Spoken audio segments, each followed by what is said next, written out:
7 అవుతుంది. మేము అందరం కూర్చొని మాట్లాడుకుంటున్నాం. నేను, మా పెద్దబ్బాయి, మా చిన్నబ్బాయి. వంటగదిలోంచి ఏదో సౌండ్ వస్తుంది. చాలా భయంగా. నా వెనకతలు మా వాళ్ళు కూడా ఫాలో అవుతున్నారు. చాలా అంటే చాలా భయంగా వెళ్ళాం. ఏదో బిందు మీద బిందులోని అనుకున్నాం. అయితే మేము ఏదైనా ఒక ఎలక పిల్ల అందులో పడిపోయిందో లేదో బల్లి పడిపోయి ఉంటుంది, రావడానికి భయపడుతుంది అనుకున్నా ఇక్కడికి వచ్చాక.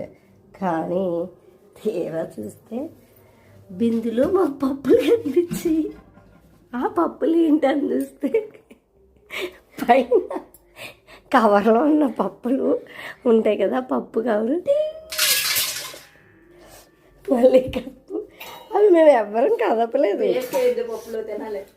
అయితే ఆ పప్పులు ఆ బిందులో పడి, ఒకసారి బిందులో పప్పులు వేరే సౌండ్ ఎలా వస్తుందో చూపిద్దాం. ఆ సౌండ్ వస్తుంది.